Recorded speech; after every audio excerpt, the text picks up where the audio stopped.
পূর্ণিমা রাত, চাঁদ তার নিজের পূর্ণতা পেয়েছে আজ। তখন রাত 8:30 কিংবা 9টা বাজে। আমি আর ভাবি সিদ্ধান্ত নিলাম আজকে বিলে যাব মাছ ধরতে। যেই কথা সেই কাজ। ভাবি মাছ ধরার জন্য একটা টেডা নিয়ে নিল। তোমরা এটাকে কি বলো জানি না, তবে আমাদের ভাষায় আমরা এই জিনিসটাকে বলি টেডা।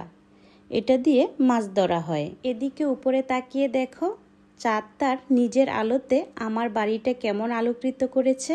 আমি কিন্তু আমার ছোট্ট বাড়িতে কোনো লাইট জ্বালাইনি।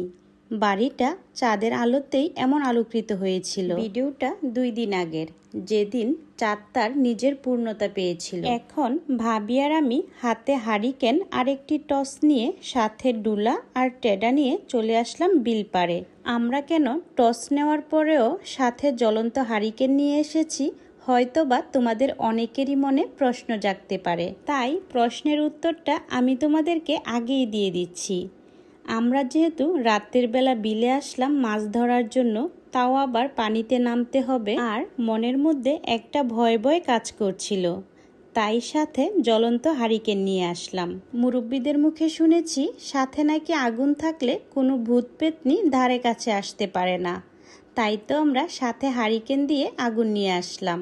এই কথাটা কতটা সত্য তোমরা যদি সঠিকভাবে কেউ জেনে থাকো, তাহলে দয়া করে কমেন্টসে লিখে যেও। এখন ভাবি আর আমি বিল পাড়ে এসে একটি নৌকাতে উঠে পড়লাম। ঘাটে কিন্তু সবসময় এই নৌকাটা বাঁধা থাকে। তারপর টর্চ জ্বালিয়ে অনেক খোঁজাখুঁজি করছিলাম মাছের দেখা পাই কিনা। দুঃখের বিষয়, মাছগুলোকে খুঁজেই পাচ্ছি না। তবে এই জায়গায় আরেকটি কারণ আছে, আমরা কিন্তু অনেক বেশি পানিতে চলে এসেছি, আর টেডা দিয়ে মাছ ধরার জন্য হাঁটুর নিচে পানিতে যেতে হয়। কিন্তু বিলের মধ্যে এখন অনেক পানি, তাই সহজে টেডা দিয়ে মাছ ধরা যাবে না। খুঁজে খুঁজে মাছ না পেয়ে ভাবলাম যে কিছু শাপলা নিয়ে যাই, তোমাদেরকে একটি রেসিপি তৈরি করে দেখাবো। আর এদিকে দেখো, চাঁদের আলোতে বিলের শাপলাগুলো কেমন ঝলঝল করছে। মনে হচ্ছে যেন আকাশের চাঁদ আর বিলের শাপলার মধ্যে অনেক ভাব। তারা তাদের নিজের ভাষায় একে অপরের সাথে কথা বলছে। মাছ খুঁজতে খুঁজতে আর শাপলা তুলতে তুলতে তখন রাত প্রায় 11টা বেজে গেছে। চারপাশটা একদম নিস্তব্ধ।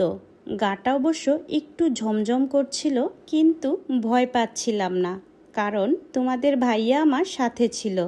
আর তোমাদের ভাইয়া কিন্তু পানিতে নেমে আমাদের ভিডিও করছিল। এখন আমরা শাপলাগুলো নিয়ে ডাঙায় চলে আসলাম। আর ডাঙায় আসার পর বিলের সাইডে দেখতে পেলাম একটি মাছ, আর টেডা দিয়ে সেই মাছটিও ধরে নিলাম। মাছটা টেডা দিয়ে ধরার কারণে একেবারে জব্দ হয়ে গেছে। শেষ ভালো যার সব ভালো তার। আমরা শেষ পর্যায়ে হলেও একটা মাছ পেয়ে গেলাম। মনের আনন্দে গুনগুন করে গান গাইতে গাইতে ভাবি আর আমি বাড়িতে চলে আসলাম। বাড়িতে এসে শাপলাগুলো রেখে দিচ্ছি, কারণ রাতের বেলা তো আর রান্না করা যাবে না। তবে কালকে সকালে তোমাদের সাথে শাপলার রেসিপিটা শেয়ার করব। সকালের অপেক্ষা করতে করতে ঘুমিয়ে পড়লাম। তারপর সকাল হয়ে গেল। এখন 2 জা মিলে শাপলাগুলো কেটে কুটে নিব। আর আমি এদিকে সেই ছোট্টবেলার শাপলা দিয়ে যে মালা বানিয়েছিলাম, সেই মালা বানিয়েছি ভাবির জন্য। আর ভাবি আমার মাথার একটি ফুল বানিয়ে দিল। তারপর 2 জা দুজনকে পরিয়ে দিলাম। রান্না করার জন্য শাপলা ডাঁটাগুলো পরিষ্কার করে বাছা হয়ে গেছে। এখন ফ্রিজ থেকে মাছ আনতে যাচ্ছি। আজ আমি ইলিশ মাছের মাথা দিয়ে শাপলা রান্না করব। ইলিশ মাছ দিয়ে শাপলা রান্না করলে খেতে কিন্তু বেশ মজা হয়। এখন মাছটা কেটে কুটে পরিষ্কার করে নেব। শাপলার ডাঁটাগুলো রান্না করার জন্য আমি শুধু মাছের মাথাটাই টুকরো টুকরো করে কেটে নিয়েছি। এখন শাপলা ডাঁটাগুলো পরিষ্কার করে ধুয়ে নেব। এই শাপলাগুলো যেহেতু লাল শাপলা আর ডাঁটাগুলো দেখতে অনেকটা বেগুনি কালার, তাই যতই ধুই না কেন তার যে নিজের কালারটা, সেই কালারটা থেকেই যাবে। এমনকি রান্না করার পরেও কালারটা রয়ে যাবে। এখন জ্বলন্ত চুলায় কড়াই বসিয়ে দিলাম, আর গরম কড়াইতে তেল দিয়ে দিলাম পেঁয়াজ কুচি আর কাঁচামরিচ ফালি। সাথে দিয়ে দিচ্ছি হলুদের গুঁড়া, মরিচের গুঁড়া আর ধনিয়ার গুঁড়া। তারপর কেটে রাখা মাছের টুকরোগুলো দিয়ে দিলাম। এখন নেড়েচেড়ে মশলা আর তেলের মধ্যে কিছুক্ষণ মাছগুলো ভেজে নিলাম। তারপর শাপলা ডাঁটাগুলো দিয়ে দিলাম। এখন উপরে স্বাদমতো লবণ দিয়ে দিচ্ছি। লবণটা দেওয়ার পর খুব তাড়াতাড়ি শাপলা ডাঁটাগুলো মিশে গেছে। আর আমাদের এদিকে আজ কিন্তু প্রচণ্ড গরম, আর ঘুঘু পাখিটা তৃষ্ণার্ত হয়ে এসে কি সুন্দর করে পানি খাচ্ছে। আর ওই যে বুলবুলি পাখি ঠান্ডা পানি পেয়ে কি সুন্দর করে আরামসে গোসল করছে। আমার বাড়িতে এরকম সব সময় পাখির আনাগোনা থাকে। এই পাখিগুলো দেখে আমি মনে অনেক শান্তি পাই। এদিকে আমার রান্নাটাও হয়ে গেছে। এখন চুলা থেকে তরকারিটা নামিয়ে নিচ্ছি।